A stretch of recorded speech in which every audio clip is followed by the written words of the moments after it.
بسم الله والحمد لله والصلاة والسلام على رسول الله. اما بعد، السلام علیکم و رحمت الله و برکاته. خوش آمدید دوستان به حلقه نهمین به کتاب شرح مختصری اصول اعتقاد اهل السنه والجماعه.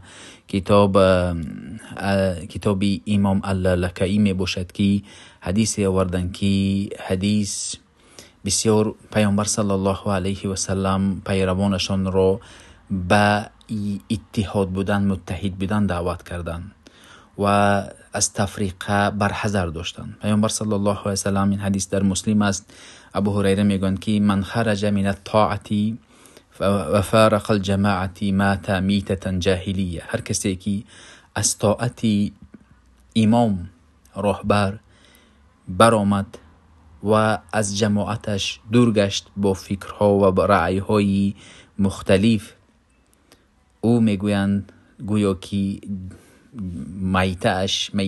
میتی جاهلیت می باشد. زیرا پیش از بعثت پیامبر مشرکان بر امام ها و راهبرهایشان خروج میکردند، حتی راهبرهایشان به قتل میرساندند. این صفتی که خروج کردن از امام مسلمانان، این کار عملهای نقشه های جاهلیت می باشد که نمیدونن، اون مشرکان جاهل نمیدونستن که اتحاد بودن این خیر بسیار است. بنابر همین پیامبر صلی الله علیه و سلم همیشه مسلمان ها را، پیروانشان را در اتحادیت می داشتند. وقتی که فتنه ها بین صحابه ها برانگیخته می شد، این فتنه ها را خاموش می کردند. حتی منافقان رو می دونستند که پیامبر صلی الله علیه و سلم و اما آنها رو به قتل نمی رساندند تا که آن گرد اطراف دشمن ها نگوید که محمد پیروانش رو به قتل می رساند. بنابر همین می بینیم که حتی اتحادیت در حشرات و پرندگان و حیوانات وجود دارد، که مثلا مرچه رو می بینیم که راهبر دارد و پرنده ها رو می بینیم که راهبر دارد، ترنه مثلا، و این چنین تحت اتحادیت، یعنی متحد بودن، این خیر و برکت دارد. و حتی وقتی که موسی علیه السلام وقتی که به میقات رفتند، هارون را به قومشان همچون سردار قرار دادند و وقتی که مردم فتنه برانگیخته شد، مردم گوساله پرست شد، وقتی که موسی آمدن غضب کردند، گفتند چرا این مردم رو تو ندیدی؟ گفتند من از عهدهش نبرآمدم، مردم رو اداره کردن نتوانستم و ترسیدم که مردم تفریقه می شوند، تا اومدین تو در اتحاد داشتم اینها رو.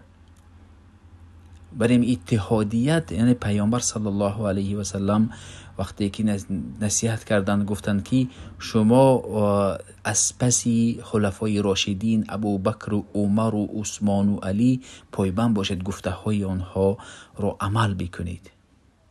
اما خوارج در زمان عثمان خروج کرد و عثمان را به قتل رسانید، که و در حقیقت یکمین گروهی که خروج کرد و امام خلیفه مسلمانان را به قتل رسانید، با فکرهای گوناگون، با ادعاهایی که لا حکم الا لله گفت، حکم فقط الله میکند گفت، و با این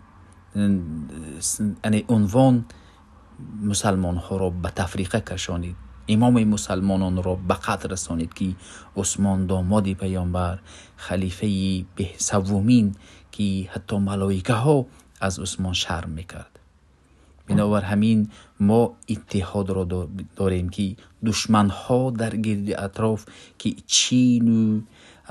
چین و روم و یهود و نصرانی ها در همیشه مراقبت میکنند که بین مسلمانان فتنه بیافکنند، بین آنها جنگ بیافکنند، تا که یک دیگر را به قتل برسانند. در حقیقت این کار را توانستند که مسلمانان در همه جا ضعیف و بسیار هستند، اما ضعیف هستند.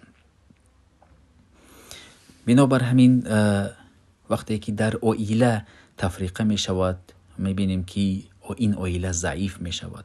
مجتمع، مثلا اهل بیت، که مثلا یک شخص در عائله سردار باشد و کسی نافرمانی کرد این عائله پراکنده و ویران می شود. بنابر همین ما همیشه مردم را در اتحاد داریم. اتحاد داشتن وقتی که اختلاف و نزاع برخیست به قرآن و سنت برگردیم، به علماهای ربانی برگردیم، به یک عالم پایبند باشیم، با عالم های ربانی. این فکر درست است. وقتی که عالم های ربانی در همان فکر گویند که این فکر خطا هست، اکثری آنها ما به اکثری آنها میل بکنیم. وگرنه یعنی اگر گفتی یک عالم رو عمل کردیم، اکثری عالم ها رو سخنهایشان رو ترک کردیم، در اینجا مثل یهود میشویم. یهود ها یعنی عالم های درباری خود رو همچون فرمان خدا، آن فرمان آنها رو برآوردی، هوای فرمان آنها رو قانون الله گفتند و گمراه شدند. اکثری عالم های ربانی در یک فکر جمع شوند، آنها خطا نمی کنند. بنابر همین وقتی که یک فکر پیدا شد که فکر غلط مقابلی یک جماعت علم های ربانی، طالب علم های حقیقی مخالفت کرد، در این وقت این فکر و این نقشه ها روش خودم رو متهم بسازیم که ما در غلط هستیم. در کدام وقت ما غلط بودنی سخنی فکرهای غلطی خدا رو میفهمیم؟ در همان وقتی که طالبهای ربانی، عالمهای ربانی مقابل فکری ما اکثرشان گپ دادن، ما در فکری غلط هستیم. بنابر همین در این وقت در طالب علمهای ربانی، عالمهای ربانی در این زمان بسیار هستند. متاسفانه امروز بعضی شخص ها هستند که یک نفر سخن یک نفر رو میگیرند و هزاران عالم های هستند دیگر سخن ها رو رد میکنند که همه خطا است، یک نفر درست است. این عموما غیر قابل قبول است. یک نفر طالب علم مثلا مقابلی 10-20-100 نفر سخنش هرگز درست نیست، چون که 100 عالم 100 طالب علم در یک امر غلط کردنش ناممکن است. اما یک شخص شاید غلط کند، شاید یعنی اکثر این فکرش 80-90% خطا باشد. بنابر همین پیامبر صلی الله علیه و سلم از خروج کردن، از تفریقه کردن باز داشتن. و پیامبر صلی الله علیه و سلم در حدیث گفتند من خرج من الطاعة و فارق الجماعه، هر کسی که از طاعت رهبرش امامش سرکشی کرد.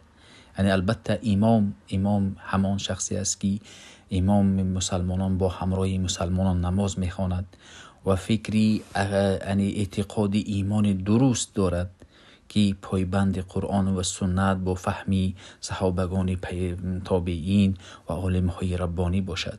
او امام است.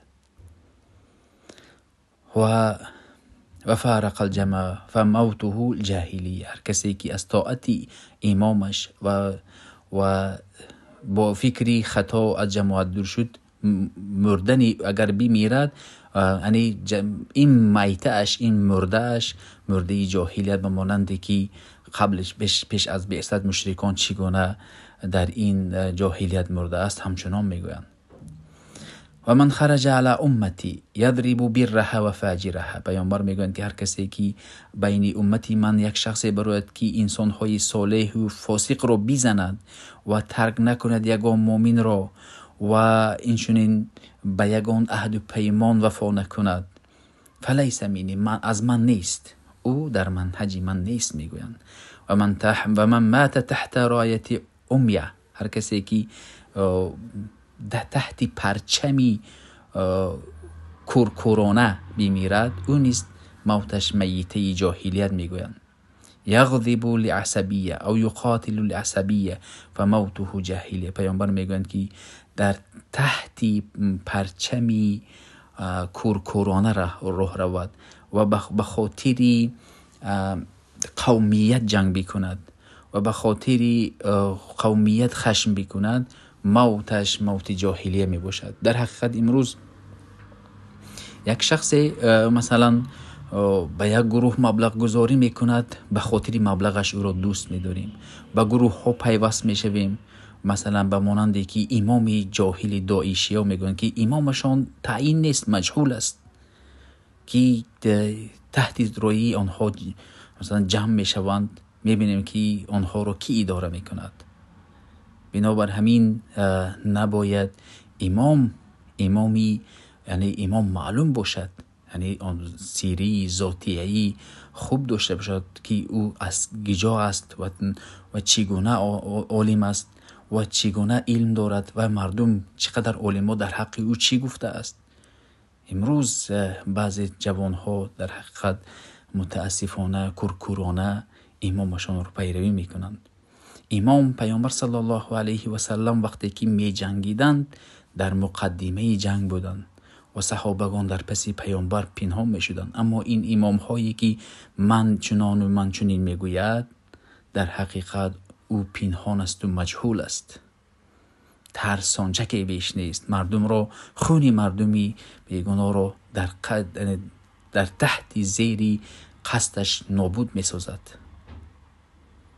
بنابر همین اسلام را درست فهمیدن این خودش یک راهی روش خوب است.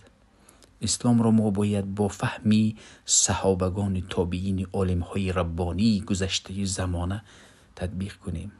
عالم های زمان بسیار هستند، عالم ها بسیار هستند، یک طالب علم و یک عالم نیست.